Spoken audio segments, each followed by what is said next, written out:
Welcome to TrailManners, the podcast so dedicated to mountain trails and running that they broadcast out of a 78 Volkswagen bus in the mountains. Who does that? Eric and Joel are your hosts and will bring you the trail life as you may have not heard it before. You hear about everything from gear reviews, nutrition to keep you upright and moving forward, and they'll even bring guests into the bus for conversations that you won't hear anywhere else. It's time for some running adventures on a higher elevation. The old 78 Volkswagen bus is fired up and headed to the mountains. Here are your hosts for TrailManners, proudly representing the 801 with their passion and love for the trails, Eric Manning and Joel Hatch. Welcome to the TrailManners podcast, episode number 29. Today, we're going to be talking with filmmaker Matt Trappe via Google Hangouts, and it's an early contest alert. Since Matt is a filmmaker, we're asking you, if there was a film about TrailManners, what would the name of the title be? That's right, a chance to win. Check out our show notes. You'll get more information there, but we hope everybody participates via Facebook. So if this is your first time listening, then thanks for coming. The TrailManners podcast is produced every week for your enjoyment, and show notes are found at trailmanners.com. Come back often, and please feel free to add the podcast to your favorite RSS feed or iTunes. You can also follow us on Twitter, Instagram, and Facebook at TrailManners. All links are in the show notes. Now let's get after it. Welcome to the TrailManners podcast. We are back on Google Hangouts.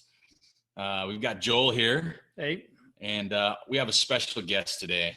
We always say that. And listen to this. So this guy is a photographer, filmmaker, producer, director, runner, husband, dad, and rumor has it he's a pretty all-around good guy. So who is it? So rumor today we are going to be talking. Well, it's a rumor, right? Rumor. So today we're going to be talking with Matt Trappe out of Colorado. Matt, thanks for taking the time to join us here for the TrailManners podcast. Yeah, you bet, guys. Thanks for having me. So, and we discussed this before the show started, but me and Joel today are having some Sam Adams Nitro IP rolling for us. So, yum. So, cheers to a good show. Yeah, cheers. So let's just dive right into this. All right. Yep. So, how did you get into like your photography and your videos and your filmmaking? How did that roll about?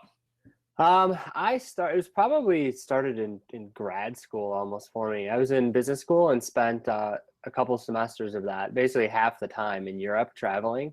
And school was very secondary to just an opportunity to see the world without a lot of obligations. And I took a ton of pictures. I just traveled everywhere with the camera. Sometimes I could get people to go with me. Sometimes I couldn't, but I would just go places, hop on a plane or a train and just go somewhere with my camera and just wander and start shooting. And so that, I think, kind of sparked it a long time ago. And it wasn't really anything for years after that.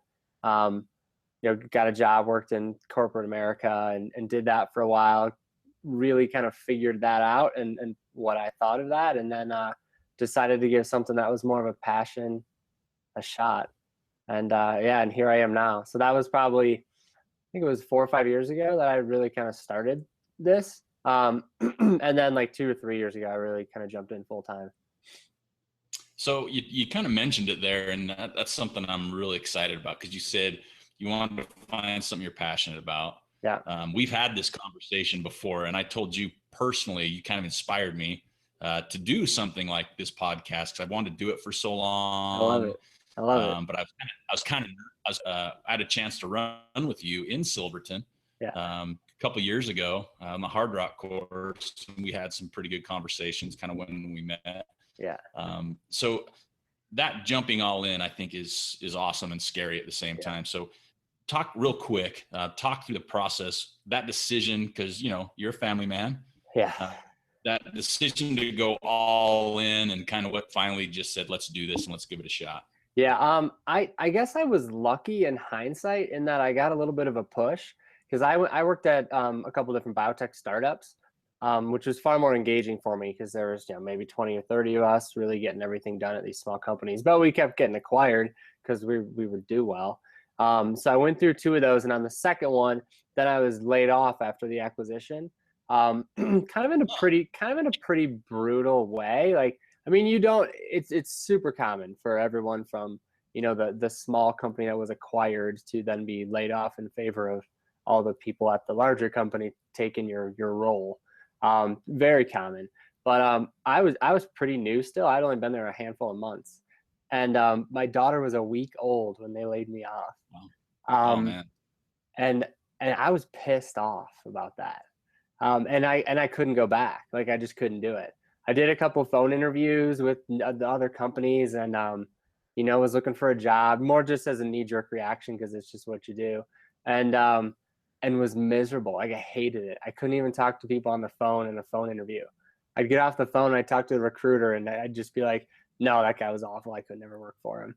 And it just wasn't like, it just wasn't happening. So that's why I say, like, I got a little bit of a push, and at the time I was really angry about it. But I think it like motivated me. I was motivated to do this.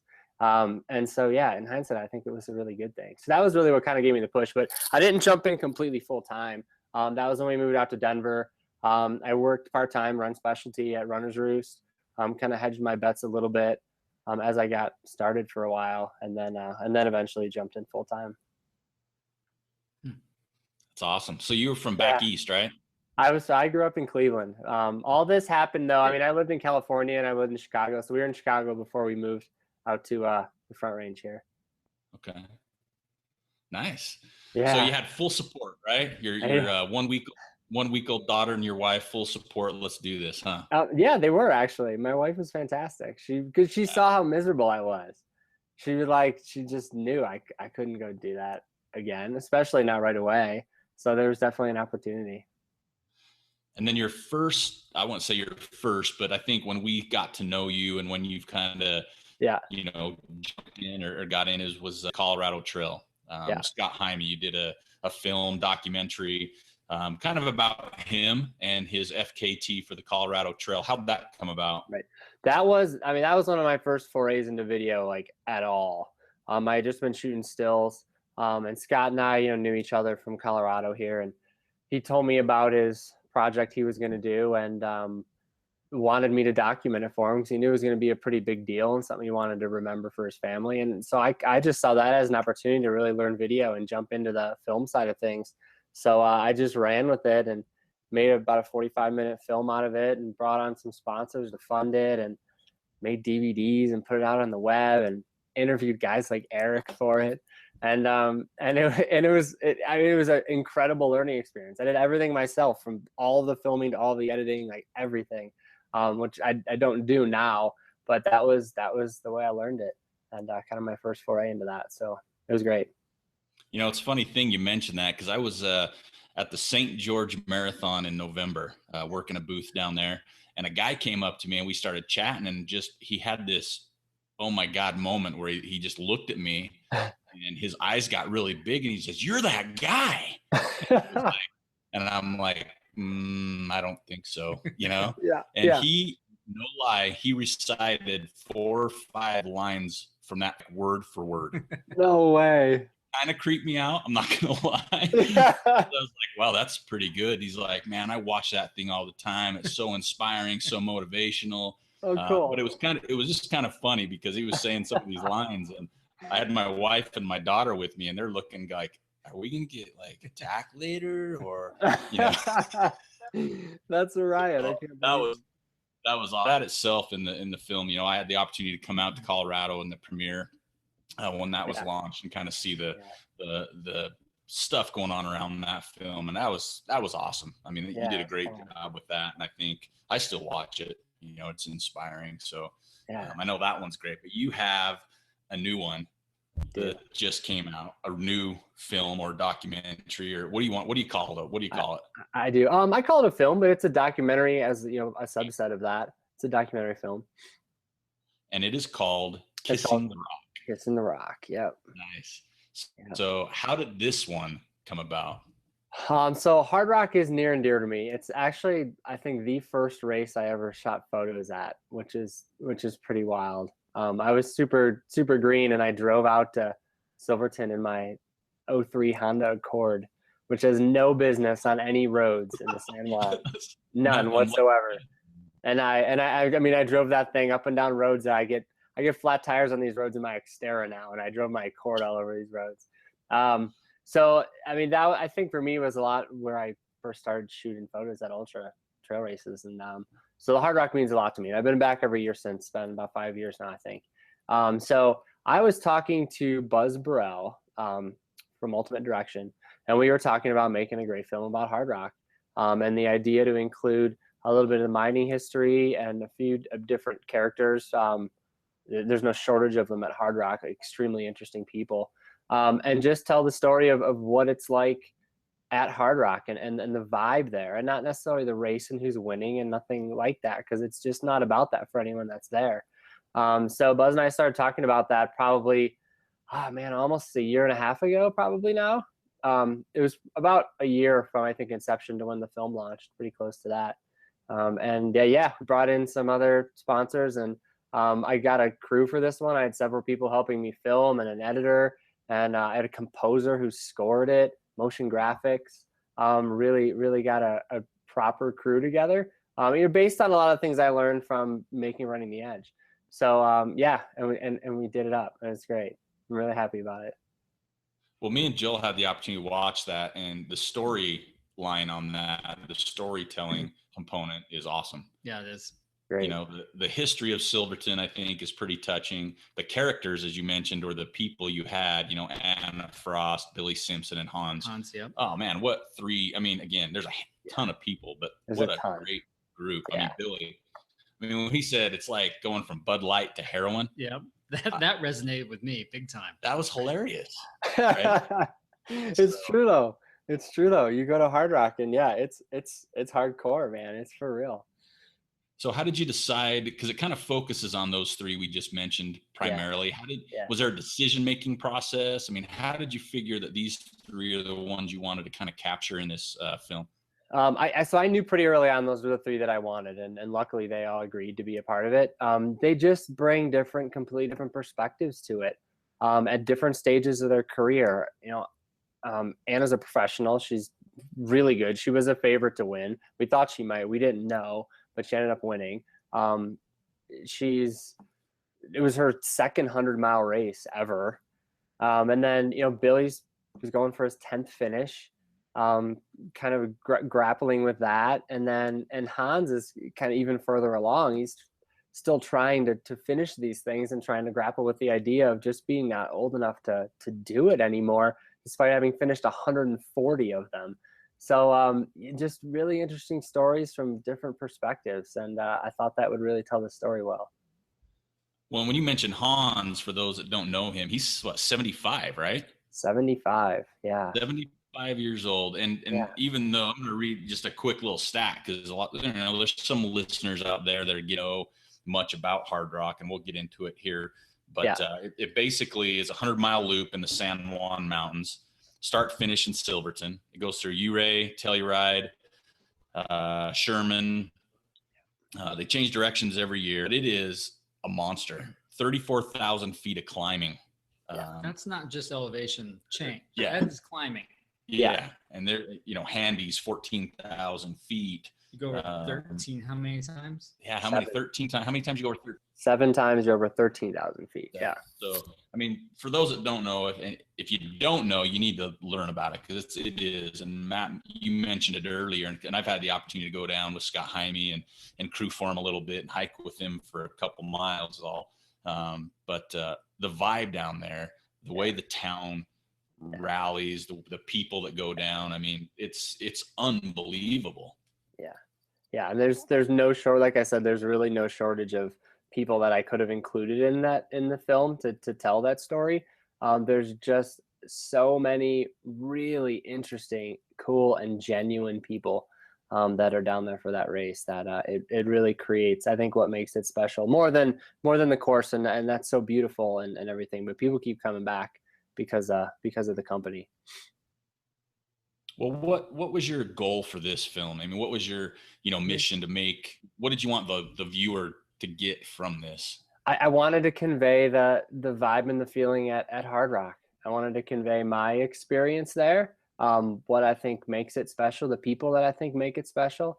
And, just in ultra running and really just in the outdoors in general, that's what everyone looks for. That's what everyone loves. It's not necessarily the competition of it all. It's not a race in that regard. It's the community around it. And I wanted to convey that. And what's been, I mean, I know from my standpoint and Yeah. seeing the film, but what's kind of been the overall, audience, or what are you hearing about it from people that or don't know? I've had the opportunity to show it to people that didn't really know anything about it. And the people that didn't know anything about hard rock come up to me with all sorts of questions afterwards. And they're just completely fascinated by this. Right. And someone like Hans, that's 75 years old, done this 140 times since 1999, if you do the math on that. And they just cannot even wrap their head around this. But, you also hear from people that do go back every year. And those people tell me that seem to really capture their experience and the vibe there as well. So that means a lot to me. And I think that's hard to do. That's something that was on my mind while we were creating it, was how do you make this appeal to people that have never heard of hard rock, but also please the people that know it really well. And that was a challenge for sure. So when you talk about the challenges, I mean, you had a crew this time with you. Yeah. You had a composer, you had all this other stuff, but what were the true challenges of capturing and getting the footage and the information you wanted to convey? I mean, what challenges did you come across or have to go through? Actually filming, I have done before. I mean, I've shot photos at Hard Rock for so many years, so I knew the course, I knew where I wanted to be. All of those logistics weren't really an issue. That the weather's always an issue, but it's kind of always an issue. It just is. I think just figuring out how I wanted to tell the story early on, deciding on the characters, and just being terrified of not doing something justice that I think is so important to so many people. That was the biggest challenge, is how do I tell this story and do it well. So not so much the filming. Maybe a little bit of that came across in editing then too, weaving the story versus what we were picturing, but we were filming early on. But yeah, just getting the story right was definitely the scariest part. So how far out did you start planning this story? January, February. So, yeah. 7 months? Yeah, 5 months before the race. Yeah. And then we started filming. So I was in Silverton in June before Western States, filming for a week with Scott, the mining historian and author in the area. So I filmed with him, we shot it, in the mills and the mines, and then went to Western States, and then came immediately back to Silverton. And I was in Silverton for 2 weeks, filming the whole way leading up to and including the race. What were you doing at Western? Shooting photos. Yeah. We had a photo project at Western, and so I got over there and did that and got back. Dang it, right? Yeah, no, it was okay. It was all right. Western States is cool. It's fun to always get there. It's so different. That'll be a project that I'm doing this year, is kind of on the two of those, Western States and Hard Rock, and how close they are together and how difficult they both are in different ways. So no, I'm intrigued by Western as well. Well, back on Kissing the Rock, it's what, 22 minutes long in length, Correct. right? Yep. How many hours of footage did you have complete? I don't even know. Like, just tons. I mean, you go through, and that's one of the first steps in editing, is taking all of the footage that you have and organizing it. So you can just find things as you go along in the editing process. And that takes a bit of time, but I don't even know. Hundreds of hours probably. And it goes to 22 minutes, right? Yeah. There's just so much to edit. So, and it's just a puzzle that you can never finish almost. You're just always moving things around and rearranging this and adding this and removing that. And so, yeah, a lot of juggling. Was there any parts that maybe a favorite part, or parts that didn't make the film that you liked, that not maybe you didn't wish they were in there, but are kind of close to you? Is there something like that? There's a story that Billy told, and I should just cut this and just put it out because it's really cool. There's a story that Billy told about the first time he came to Hard Rock, and I mean, he goes on in this story for 10 minutes. Like I couldn't include it. It would have been like half of the film. But I wanted to so bad. I cut it down and tried to make it really concise to like try to fit it in, but it just would have been too much of the film. But he talks about the first time he came and the old timer guys that were running at the time and how hardcore they were and how they dragged him out one morning to go for a run up some 14ers. To this day, he doesn't even know which ones they were, and how scared to death he was, and how he had to wait with the one guy's dog on one of the summits while the other guys scrambled this sketchy ridge over to the next peak, and he was too terrified to go. So he said, "Yeah, no worries, guys. I'll just hang here with the dog. I'll watch it." So it's a pretty good story. He tells it way better than I do, which is why he's in the film and not me. But yeah, that was a good one. That sounds like another like a little like snippet. Yeah, I'd pay a couple bucks to see that. It's really good. It's funny too, like just the way Billy tells stories. Like he makes you laugh and then he makes you kind of wonder, and so it's good.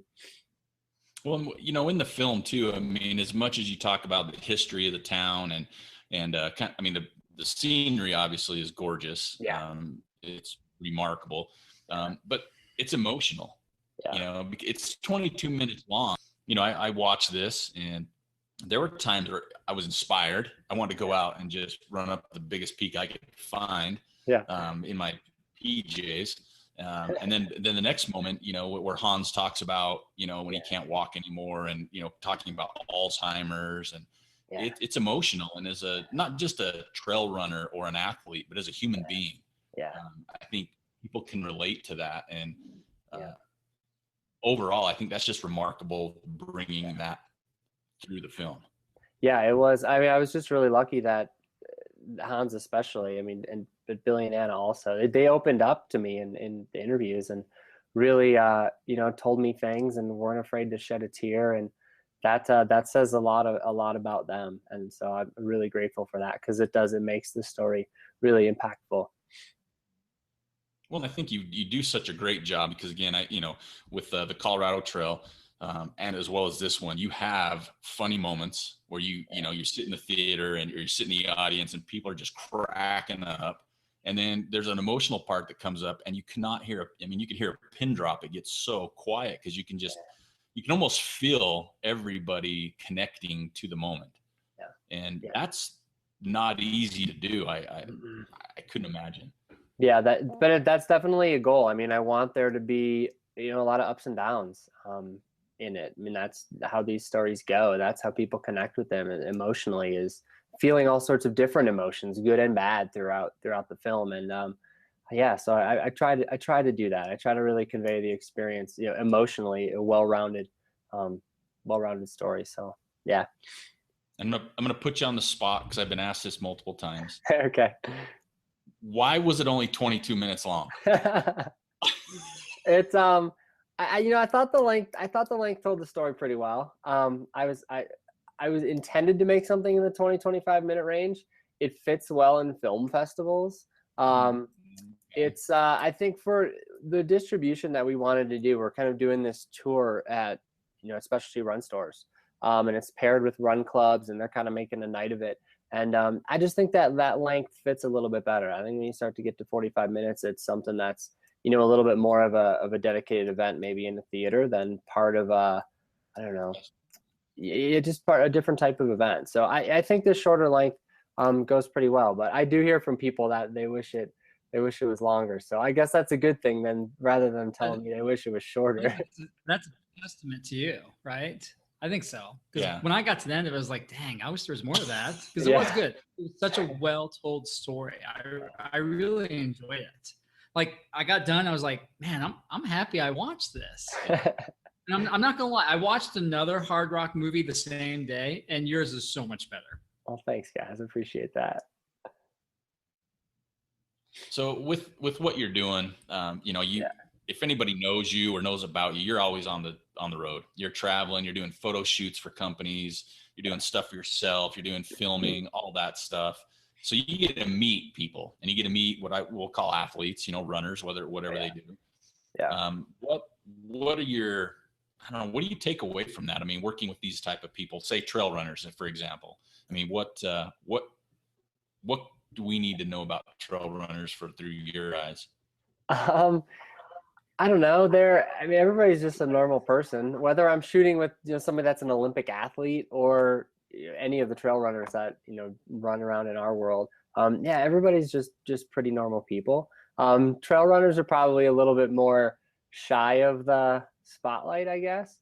Not that any road or track runners maybe that I shoot really are egotistical or really like want the spotlight, but you can tell there's a little bit more just shy of any sort of publicity in the trail running world, and that's totally cool. That's not a bad thing. That's just kind of how it is.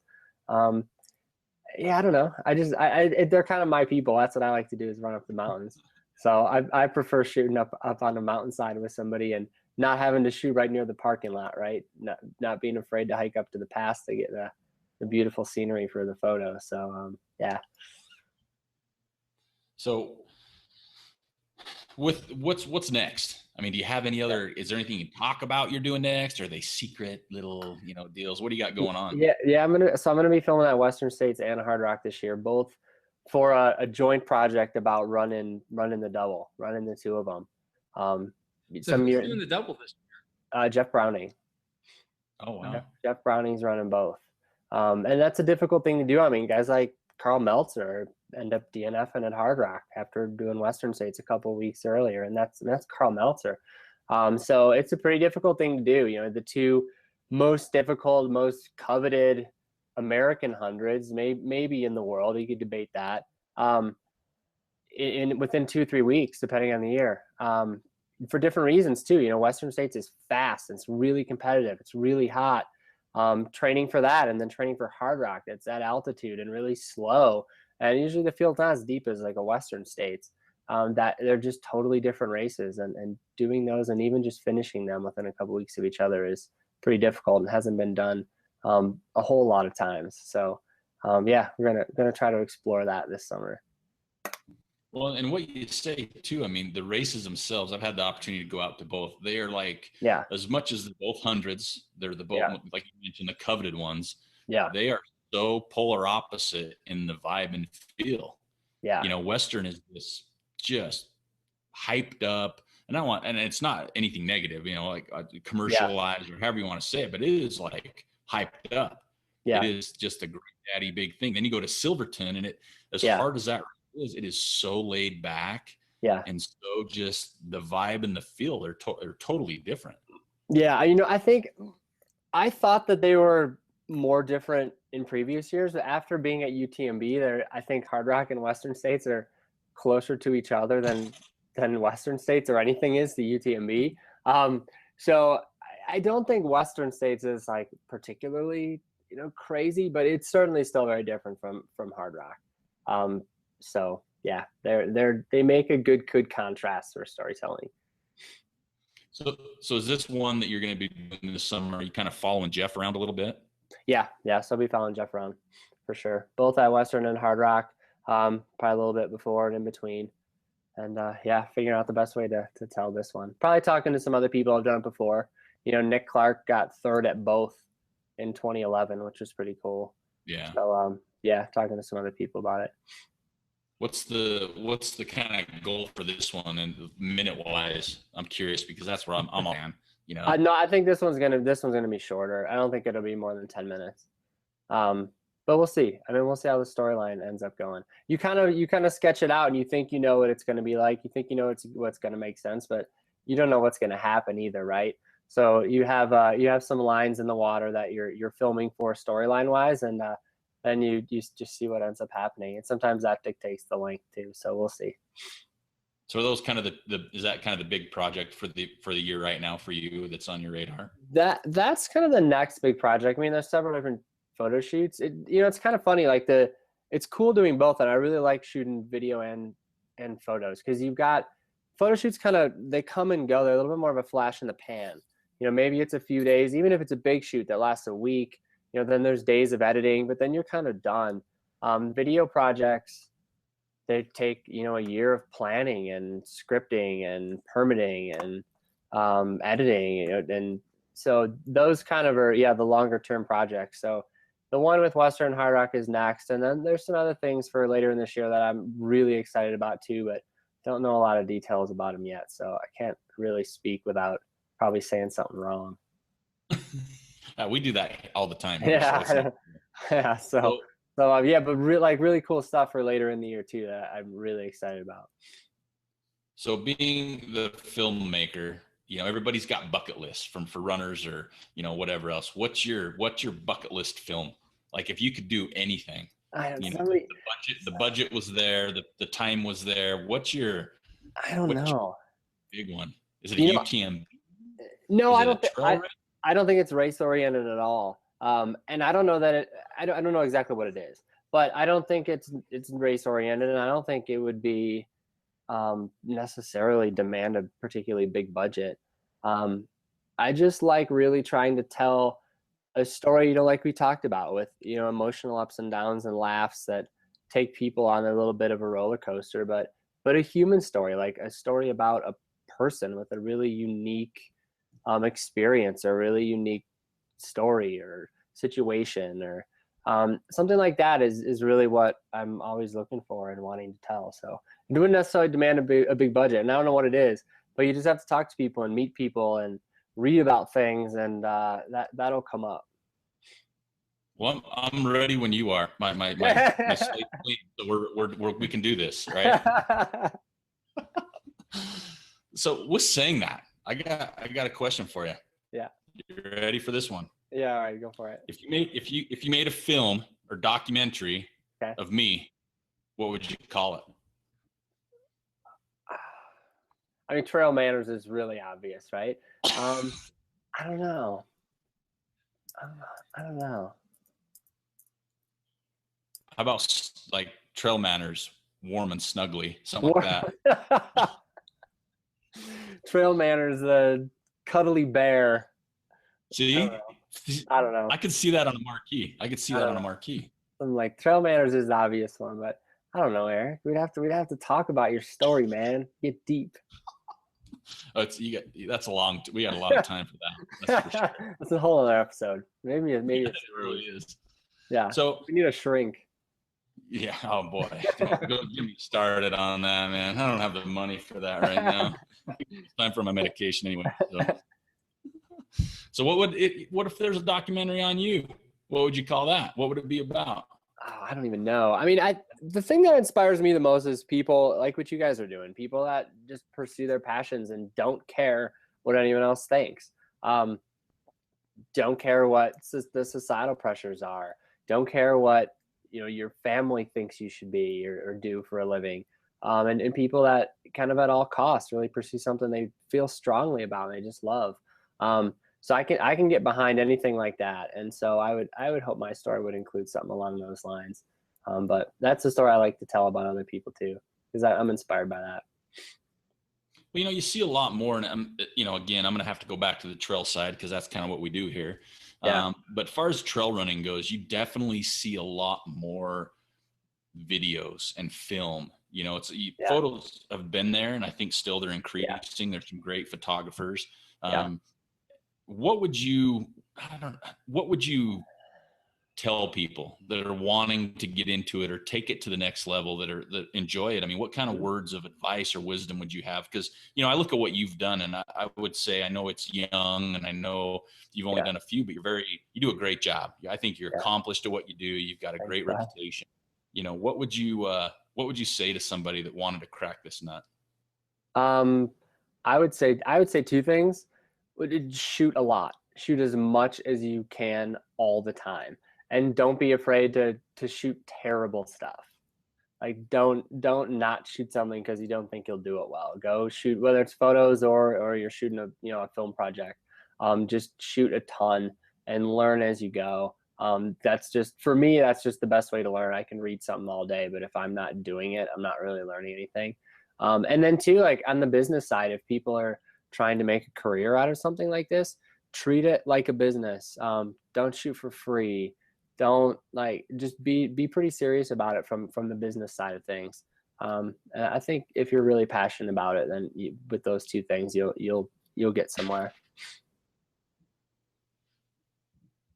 Nice.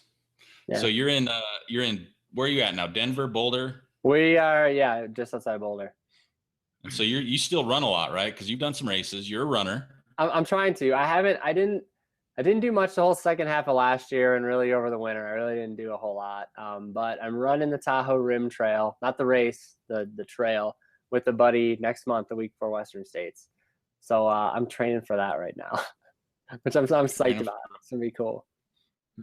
That's good, and it's kind of no pressure. I'm gonna get to do it that way. Yeah, it's not a race. It's not like there's just this one day to do it and a time running in bibs or anything like that. It's me and a good friend, and we're gonna try to do it in 6 days, which is 30 some miles a day, and just enjoy ourselves and just be out on the trail for several days in a row, phones turned off, enjoying it. So I'm excited for that. So we're trying here. We're trying to find a good spot so we can show Kissing the Rock, because it's going to be one of my favorites, and I can't wait because it's going to have people eventually to download, right? They can buy it or something, I'm hoping. Yeah, it'll be on the web this fall. I don't have an exact date. We've got a lot of shows, at specialty retailers and a few other venues around the country. And between now and about Hard Rock, middle of July, and then it'll be in the film festivals, like Trails in Motion and Rain Shadow Running Film Festival, and those will be this fall. And then it'll probably go on the web shortly after that. I think will be the timing. So, yeah, watch for it if it's not in your town, or tell your local run specialty store to check out the website and contact me. We can set up a show. So that's what I was going to say. If someone wants to, they just go to kissingtherock.com, right? Yep, that's right. And they can reach out to you, set up a show. Yep, there's all sorts of info on the film and the trailers there, and there's photos. Of course, the showing, the screening schedule, and there's a place to reach out. So if you want to help set up a show, I can't do that all by myself, so I rely on people reaching out to me. We'll set you up with the tools, and you can make it happen. Some have been benefits. There's been benefits for the Dana-Farber Cancer Institute. It was the screening out in Massachusetts. There's been a couple that we've done for the Jill Zucker Memorial Foundation, which is the scholarship fund in Silverton for the high school kids in the San Juans. So we can make a benefit out of it too. I'm all for that. So yeah, reach out anytime. And then, I recommend everybody too. I know it's been around for a little while, and I know a lot of people have seen it, but Running the Edge of Colorado Trail, they can purchase that one right now, right? Yeah, that's on Vimeo. So if you just search for Running the Edge on Vimeo, it'll pop up there on Vimeo on demand, and you can check it out. You can see Eric. Eric's the comic relief. Everybody always gets cracked up at Eric's lines. So I think you've got to watch it just for that. Well, I'll tell you what, like I said, I didn't see the movie. I mean, we shot some footage. We were at Speed Goat when you were talking to me. Yeah. And I remember going to the theater that night, and I was excited to see it. And Scott Hyme's son, Jackson, comes up to me, and he's just laughing. He's pointing at me laughing. And he's like, "Oh my gosh, man, I can't believe you said that." And I'm like, "What did I say?" It was, it was like 9 months later when the film comes out. Yeah. And I remember sitting in Denver in this movie theater with a bunch of people I don't know, and some I did. People are having beers, and I'm watching, and it was a theater, okay? It was a big screen theater. My God, my head covered half the screen the first time, and it scared me. I was like, "Oh no." I didn't remember what I said, but I enjoyed it. It was awesome. And I tell you what, I look at it as a privilege and an honor to be part of that, because it was just an amazing film to me. Yeah, no, it was definitely fun, but you were particularly good in that. You've got a career outside of podcasts. You made me look good. Let's put it that way. I don't know about that.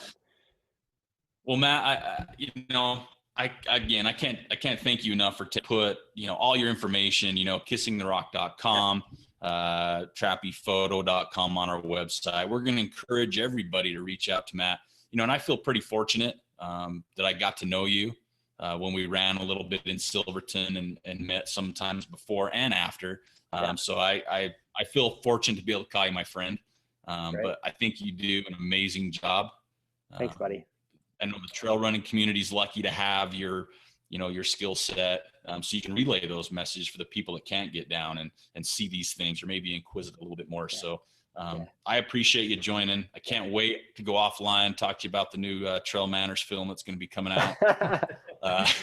We got to work on that name, though. We got to work on a name. We'll figure something for sure. If we have a couple more of these nitros, I'm sure we could come up with something tonight. So. Yeah, right. Something inappropriate.